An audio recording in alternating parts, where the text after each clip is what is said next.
Good morning, YouTube. I wanted to go over some of these modifications I've made to the 3D printer and see how well they're working. So I've left the build plate set to 80°C for about 15 minutes now, and I figured one thing I could check is how consistent the temperature is. But we've got like 77, 77.6, 77.7.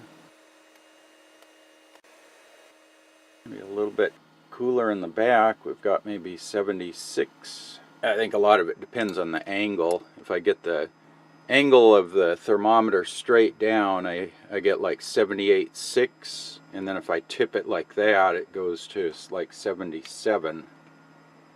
I don't see any real hot spots. It looks like it's within maybe 1 to 2 degrees. Back here where it was peeling up, we got 76.8 right there.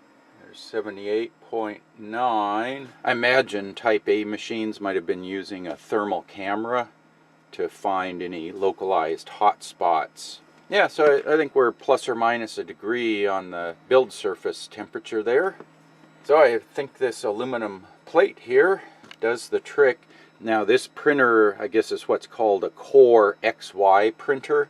So that means the print head here moves X and Y, and then the bed moves up and down. That's your Z position, and because of that, the bed just moves the thickness of your layers. So I'm printing with a 0.6 millimeter nozzle, and my layer thickness is typically 0.3 millimeters.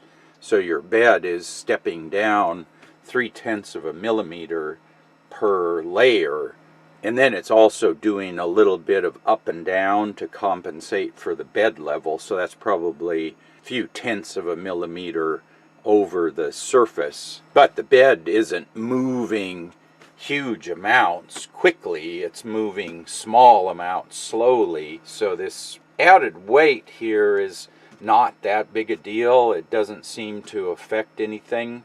I mean, the printer has no problem going up and down. You can get these precision ground plates down to 1/8 inch, but for some reason, the thinner the plate, the more expensive they are. The 1/8 inch plate is about $150. You can get a 3/16 inch. The 1/4 inch seems to be the least expensive. In fact, I've found one on Amazon. I put the link in the previous video, which I'll put a link to up here, and that plate was about $88, I believe. But let's see, so that's that thing. And then I've been printing on this PEI sheet here for about 2 months now. So I've been printing only ABS on here. So yeah, nothing's pulled up. There's no bubbles at all.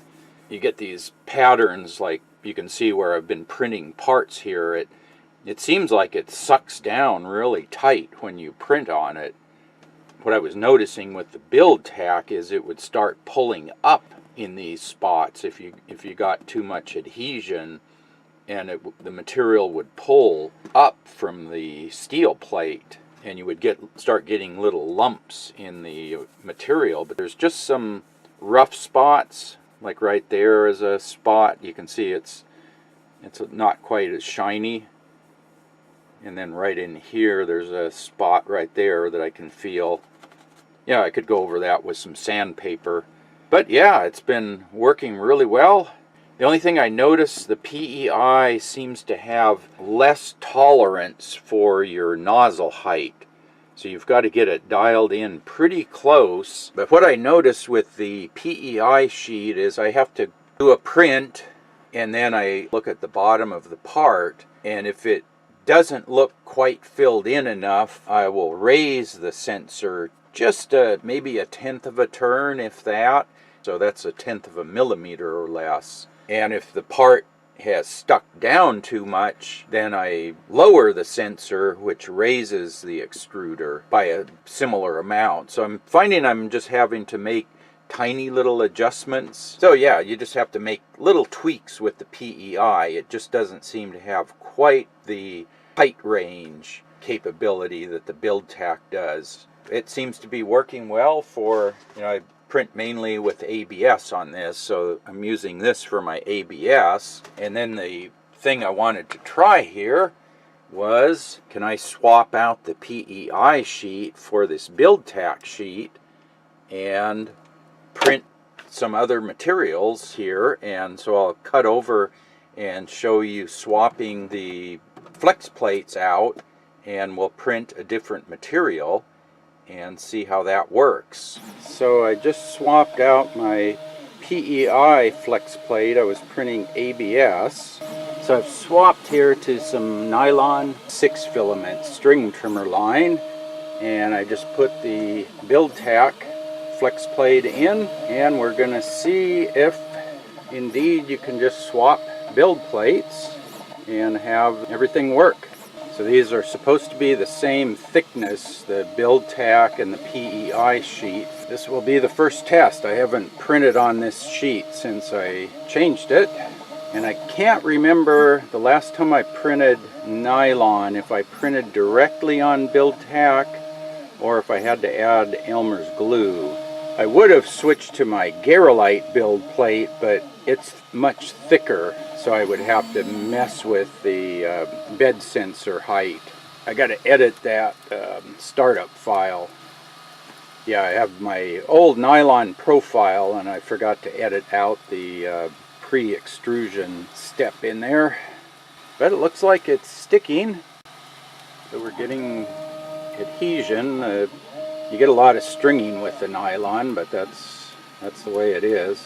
I haven't printed nylon in quite a while, so I forgot all the things that I haven't changed. But yeah, I think that's working. So I got to make a few tweaks to my profile, get rid of this part, and then I also slowed down the first layer printing. Oh, no, it did tear off. It broke free. So I think in the past I had printed with PVA on there. Okay, we changed my parameters a little bit, got the profile updated, and then I applied a coat of thinned down PVA glue and let that dry. So I'm going to see if this is the magic combination. Yeah, I'll come back when it finishes and we can see what it looks like.